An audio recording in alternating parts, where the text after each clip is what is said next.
yes and answer is no, right? No, Thank you so much.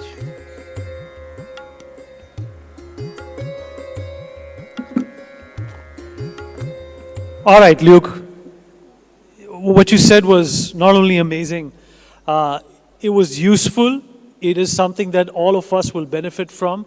It is something that all of us can use, go home and practice, and it's going to bring about results that will not only make us healthy, but happy and a little stress-free as well. Thank you so much.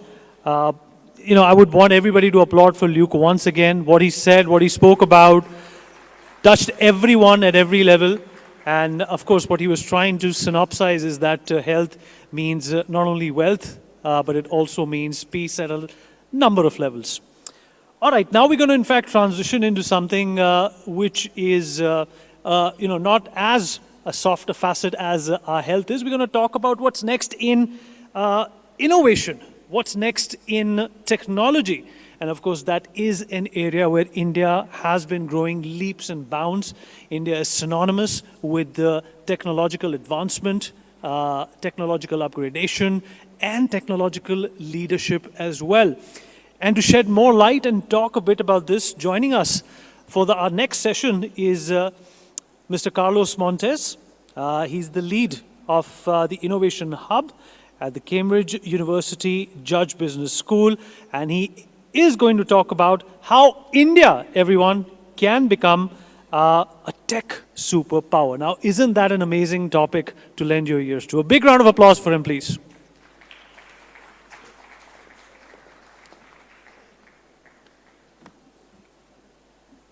It's an honor to be here with you. I'm originally from Peru, but have been in the UK for some time.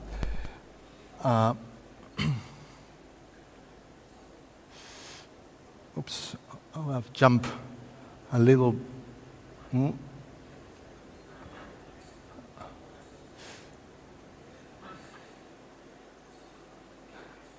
It's not coming.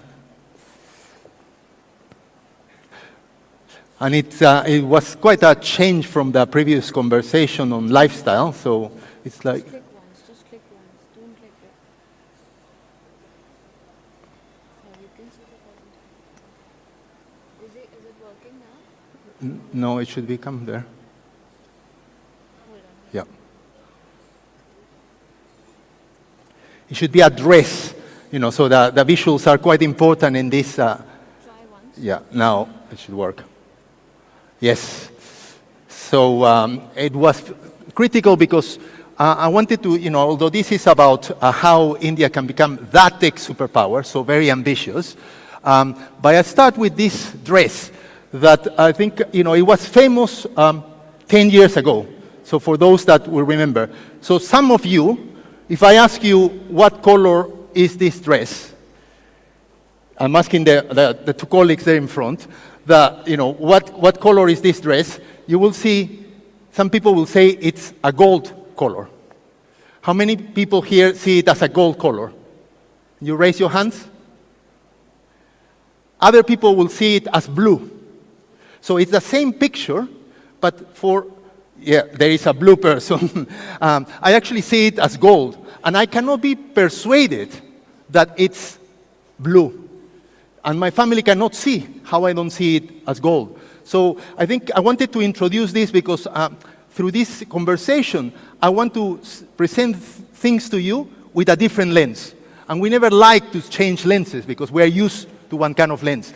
And my lens is not a lifestyle, although I have done some lifestyle work actually with Jamie Oliver in the UK, but it's about political economy, and that's super boring. And I apologize to you from the beginning because there is nothing people think more boring than economists. And my colleague from Uber said already that what can an economist say that is right? And I think but I will show some obvious things besides this one. So this is an idea from a billionaire. So maybe you can listen to him. He's Peter Thiel, and he's from PayPal farm. So he's with Elon Musk. He's one of the, and he says that what's really important is not what we talk, but it's the contrarian ideas.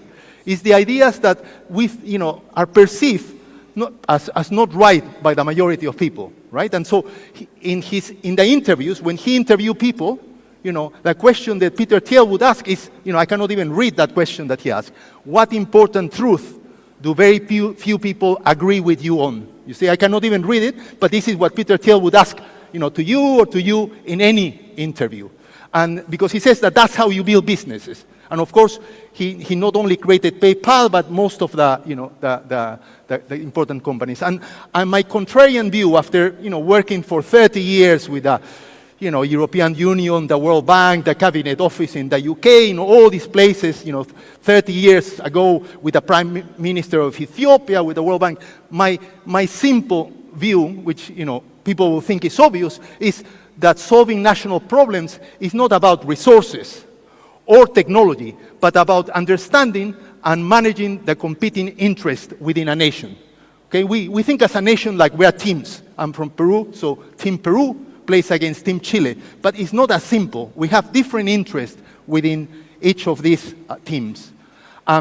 And again, this is an AI-created PowerPoint. My colleague didn't help me, so not all the images will be perfect. That states and citizens corporations triangle. But this point is simply to say that when we look at a country or a place, it really helps. And this is actually used by the investors in banks. So this model can be put into mathematics. So what the state wants? What's the objective, the main objective of the state? Or the political leaders, or the institutions that are with the state, we will say it's the common good. But as an economist, we are not romantic. Okay, we really just see things maybe a little bit too much as self-interest. But the logic is that a politician will want to gain and maintain power. That's the rule of the game. If it's a good politician, that's what they need to do. Corporations as well, for economists, is simple, maximize profits.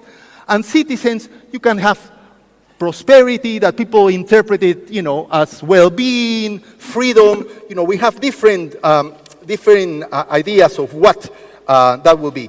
But with this simple model, people could look at different countries, right? So North Korea, to put a simple case, in North Korea, if you are a politician there, you need just to have the support of your essential supporters, right? Who would that be? That would be the officials from the party, the military, and as a state, what you need to do is reward those essential supporters. So you provide private support to them, private benefits to them, and that is the way that the regime will work. Scandinavian countries, Finland, Switzerland, they historically have had a broader, and this has been also changing, but it has been a broader set of the population so the aim of the regime is to provide public goods for the entire population. So that makes them more citizen-centric. So briefly, Peru, just to mention it, obviously, these are Peru and Ethiopia, countries of more unstable kind of coalitions. And in the case of Peru, for example, we have had 6 presidents since the year 2000 that are in jail or indicted. So that just shows you an idea. In Ethiopia, again, there are narrow groups that get into the power, into power, and it's contested by the groups that are excluded. So that's how you understand a simple analysis of the political economy. And then you get countries like China, US, and EU, your political, powers. And, in a simple way, we can say that China is a state-led country with periodic market reforms. The US is a corporate-led with periodic populist interventions. And the EU is a citizen-centric with comprehensive regulations. So, just for illustration, this has some data. But for illustration, and because it was done with some initial numbers, you can see that countries on the top is where state power is higher. Countries on the right, so Japan, UK, US, will be more where corporate power is more predominant. And on the left, where there is more citizen power, so Norway, Denmark, Finland, Estonia. So The reason I use that triangle is because when we talk about technology, and we always say, oh, AI is going to solve everything, the printing press, we heard before that the printing press did not solve everything. It took 400 years until education, that made it happen. But these are, the most famous new people in economics, as Emoglu and Johnson. And they say the obvious, with all their story is, the thing that is abundantly clear is that there is nothing automatic about new technologies bringing widespread prosperity. So technologies are not going to bring us this prosperity, but if they do or not depends on the economic, social, and political choice. So the choices that I mentioned before, if you were more into the state side, or more in the corporate side, or more in the citizen side, that's what's going to determine how your technology actually works. So when we say that in India, technology could work in this way or that way, it's going to depend on exactly, how it fits to the model that we have. So it comes to the obvious things, that China obviously has a technology model that is state-led, with limited market, unpredictable regulations, state-backed, where data collection favors the state. In the case of US, obviously it's corporate-led, minimal regulation, and corporates own the data. And this is something that the colleague from Uber mentioned on how actually all that data is with the corporations. And the EU is more citizen-centric, has comprehensive regulations. They have the GDPR, a very detailed list of regulations. And so from that is to say that obviously these countries have done incredibly well. And they have incredible technologies, but with the strengths that they have, they are also risks. So obviously, with China, with all those impressive developments in their technologies and high growth, there is the risk of powerful surveillance and social control. In the US, the Magnificent Seven, as they are called, all the Googles, Facebooks, Metas, etc., they control 35% of the S&P 500. And they are global platforms, they have disruptive innovation, etc., they venture capital.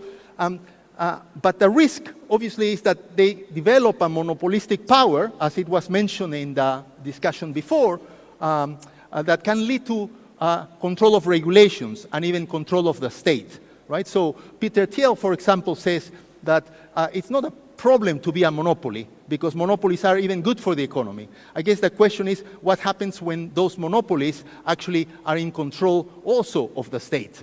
Right? And the EU, and this is mentioned by a lot of people in tech, obviously has these nice data protection regulations, etc., but it has the risk of over-regulation and tech stagnation. In terms of India, how, and I discussed this with a few colleagues, before to see, is that the world has observed the incredible emergence of India.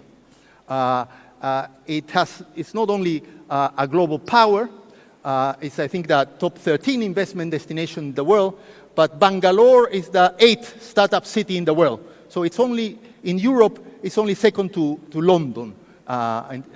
And besides that, the complementarity with the US tech system, etc.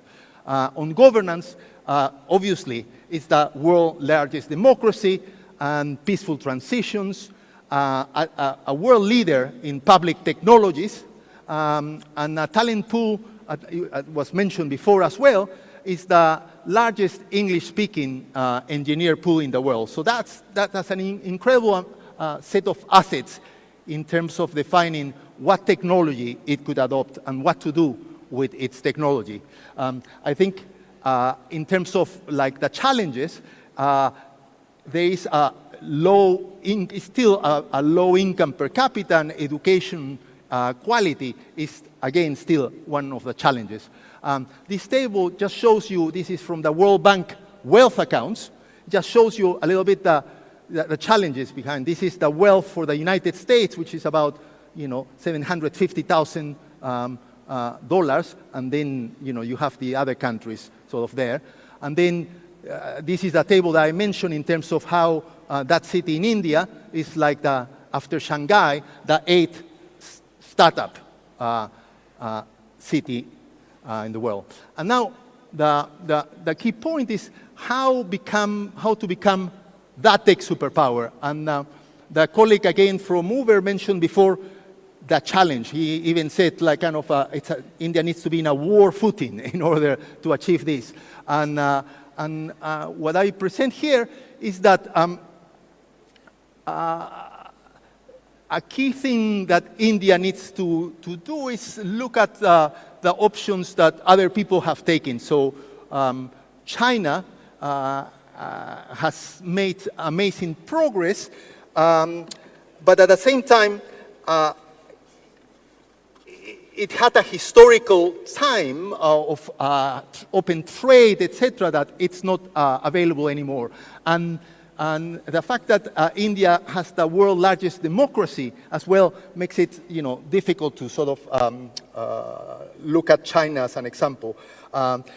In terms of the United States and the EU, I think the difference is in terms of, again, the initial stock of human capital in the countries. So looking as an economist, simply, one would say the best option for India will be to choose a technology that fits the needs of empowering its people. And so that's something that we all would agree with. But I think the challenge is that sometimes the political economy does not lead you to that because,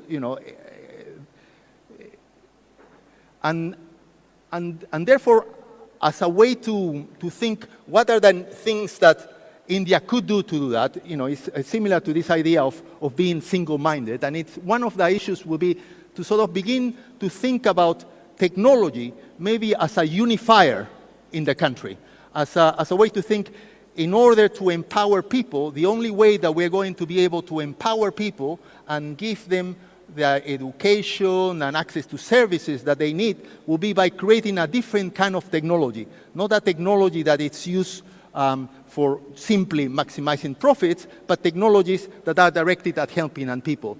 And therefore, as a result of that, the idea of building consensus with inclusive coalitions, moving beyond short-term politics, ensuring neutral and independent regulators and state institutions, which again are necessary in order to make sure that the economy works for all, and with the advantage that you already have of having a decentralized system, a federal system, where you can do policy experimentation and local solutions. And this is something that has been observed again in many countries, that decentralization can be used very positively.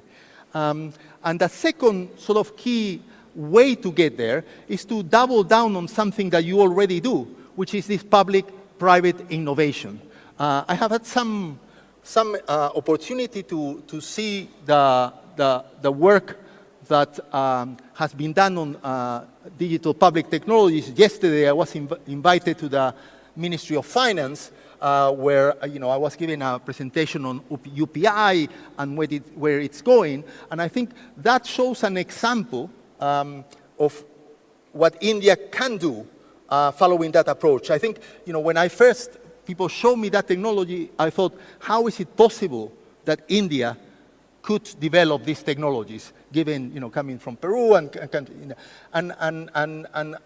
bundling that situation was possible by looking at the fact that you had a team of people that were with high capabilities, both technical, but also understanding what are the local needs.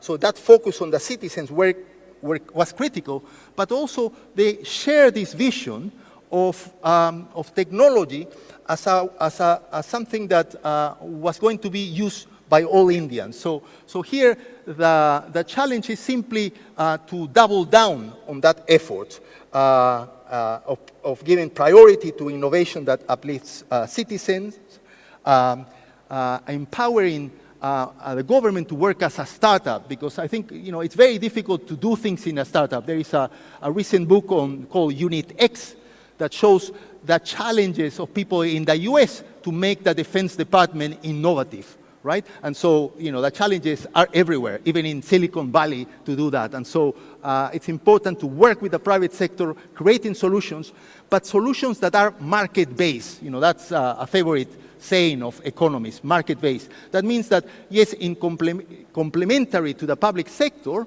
but it needs to be financially sustainable.